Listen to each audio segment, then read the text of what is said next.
जय श्री राम दोस्तों, आप देख रहे हैं YouTube चैनल ज्ञान स्टार प्लस। तो दोस्तों, आप सभी का हार्दिक स्वागत और अभिनंदन। देखिए, आज हमने आपके लिए कमेंट चुना है श्रीमान प्रदीप गुर्जर जी का, और इन्होंने लिखा है कि आई बारात जुड़ गए मेल, गड़बड़ है गई शादी में, दुल्हन तो जाएगी राजी में। दोस्तों, कमेंट बहुत अच्छा है, ऐसा लगता है जैसे आज के ज़माने का मॉडर्न कमेंट हो, लेकिन दोस्तों धार्मिक कमेंट है।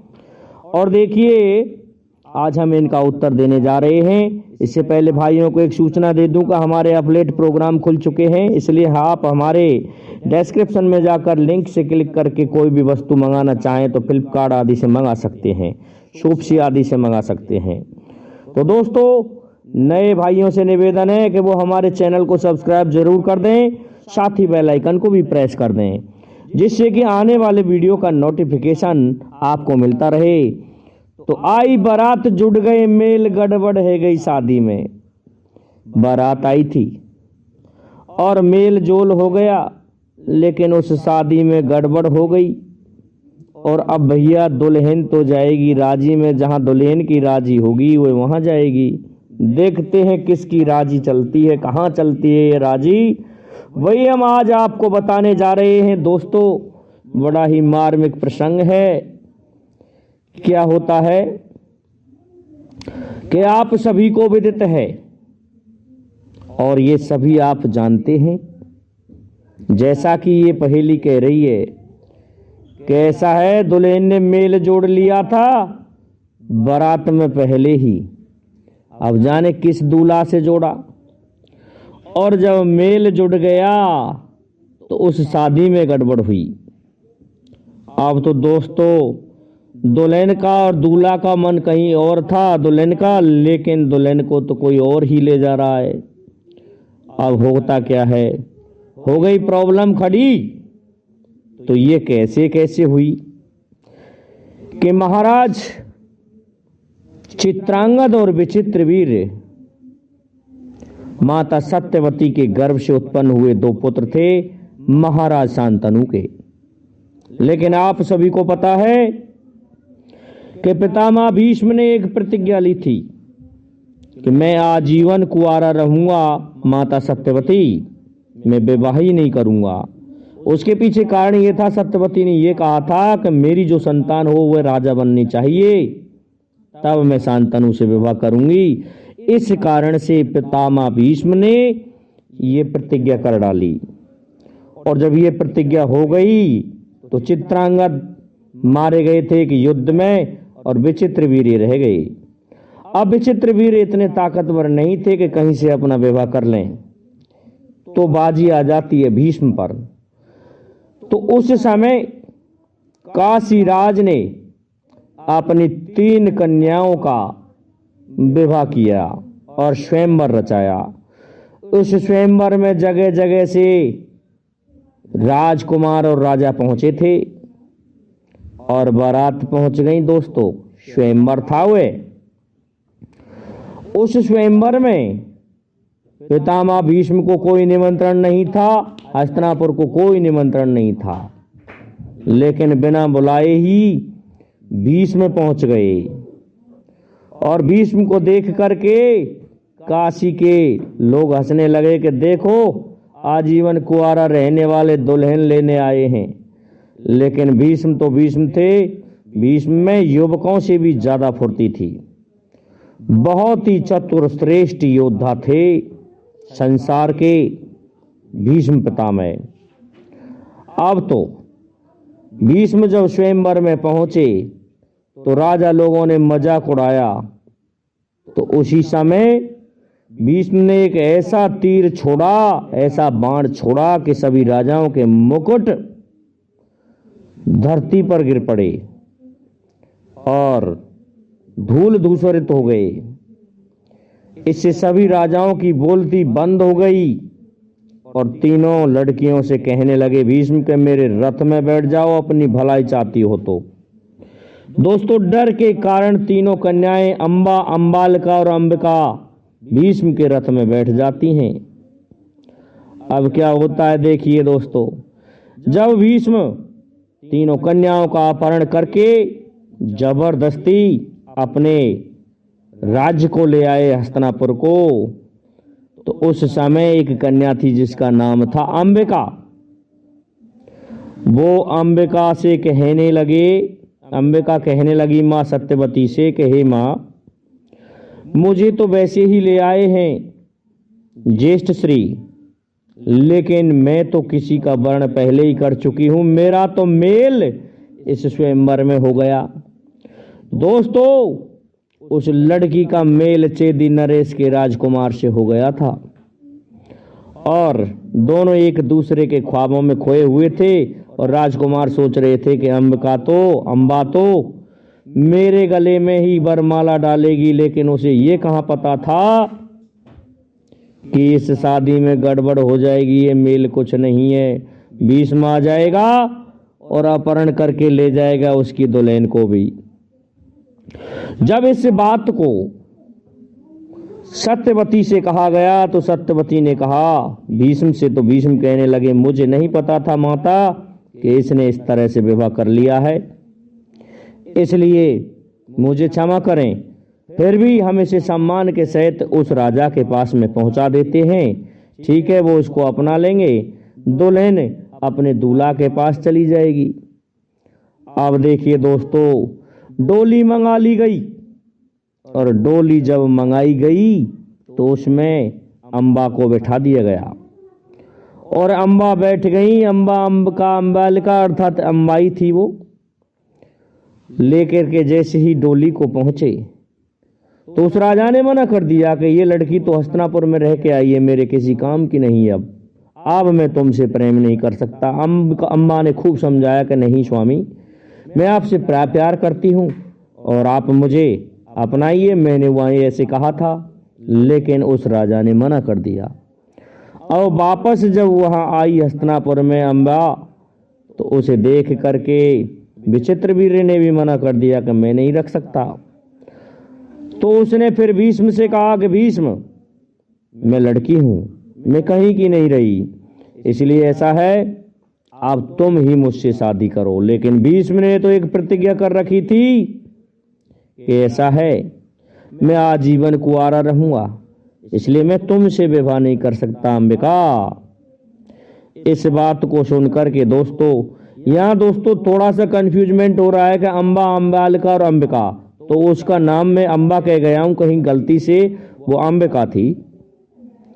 तो देखिए दोस्तों, अंबिका को जब ठुकरा दिया भीष्म ने, तो अब देखिए आई बारात, जुट गए मेल, गड़बड़ हो गई शादी में।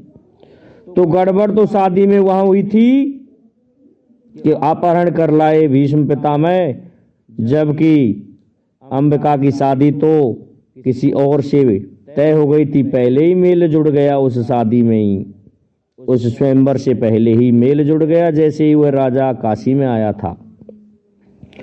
लेकिन ऐसा क्या पता था कि इस शादी में गड़बड़ हो जाएगी। अब देखिए दुल्हन तो जाएगी राजी में, दुल्हन ने राजी का समझी कि ऐसा है मेरी मर्जी, तो मैं उस राजा के पास जाऊं।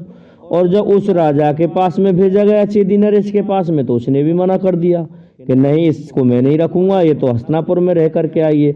अब दूसरी जगह राजी दुल्हन की हुई भीष्म के विवाह करने की, लेकिन भीष्म ने भी मना कर दिया। इस कारण से वो लड़की दुखी होकर के गुरु परशुराम के पास में पहुंच जाती है। देखिए राजी में कहाँ कहाँ गई दुल्हन, गुरु परशुराम के पास भी पहुंच गई और गुरु परशुराम से कहने लगी कि मेरी बेइज्जती हुई है, अपने शिष्य को समझाइए और वो मुझे अपना लें।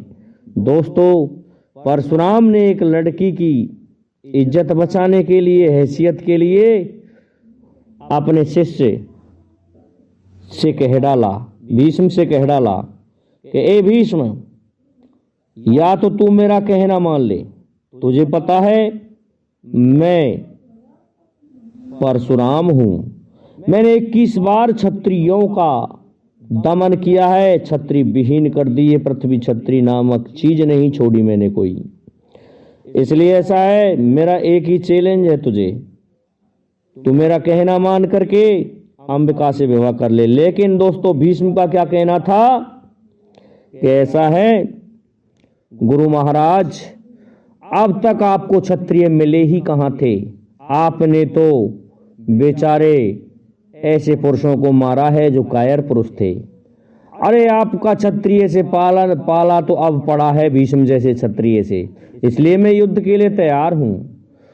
दोस्तों बैठे रहते हैं काशी राज और अंबिका तमाशा देख रहे हैं और गुरु शिष्यों में लड़ाई हो जाती है और ऐसा युद्ध होता है कि भयंकर युद्ध होता है दोनों गुरु शिष्यों में। दोनों ही एक दूसरे से कम नहीं थे। वो परशुराम थे तो इधर भीष्म थे। 21 दिन हो गए दोस्तों इस युद्ध को। दोनों मर्यादाओं में रह करके युद्ध कर रहे थे। दोनों एक दूसरे को मारने के लिए आतुर हो रहे थे, लेकिन कोई किसी से नहीं हारा। अंत में भीष्म ने सोचा क्यों ना मैं ब्रह्मास्त्र छोड़ दूं गुरु पर। जैसे ही ब्रह्मास्त्र का स्मरण किया तो ब्रह्मा जी ने कह दिया, ए परशुराम शिष्य भीष्म, क्या करना चाहते हो, इससे तुम्हारे गुरु का अपमान होगा, इसलिए इस अस्त्र को संधान करने की अनुमति मैं तुम्हें नहीं दूंगा। दोस्तों भीष्म ने कहा तो ठीक है परमपिता, कोई बात नहीं, लेकिन मैं इसमें विजयी नहीं होने दूंगा परशुराम को। दोस्तों परशुराम ने हार नहीं मानी, इधर भीष्म ने भी नहीं मानी। दोनों का बीच बचाव कौन करे। अंत में क्या होता है, उस जगह दोनों के बीच में मां गंगा प्रकट हुई और कहने लगी, पुत्र भीष्म आप क्या कर रहे हो। और परशुराम जी से कहने लगी, परशुराम आप क्या कर रहे हो। अरे तुम्हें पता नहीं मेरा पुत्र कौन है, ये तुमसे हारने वाला नहीं है, और इधर तुम मेरे बालक से युद्ध कर रहे हो। मेरा बालक इस तरह से नहीं हार सकता है, ये मेरा पुत्र है भीष्म, इसलिए ऐसा है, लौट जाओ गुरु परशुराम, एक दूसरे का अपमान क्यों करना चाहते हो। अरे देखिए जिसके भाग्य में जैसा लिखा है वो वहां वैसा ही होता है। उस लड़की ने उस संकल्पता की थी, विवाह से पहले ही उसने किसी दूसरे को अपना पति मान लिया और उससे मेल जोड़ लिया, तो उसका दंड ये विधाता ने उसके लिए दिया है। इसलिए तुम दोनों क्यों लड़के मरना चाहते हो, दोनों अब घर को लौट जाओ। दोस्तों माता गंगा के कहने से गुरु परशुराम मान जाते हैं, इधर भीष्म भी मान जाते हैं।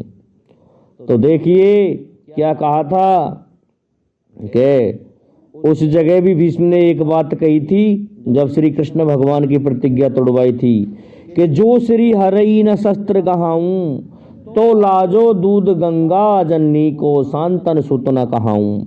ऐसा है, ये कसम खा करके कहा था कि मैं तुम्हारी भी प्रतिज्ञा तोड़वा दूंगा कृष्ण, तुमने मेरी प्रतिज्ञा को नहीं छोड़ा।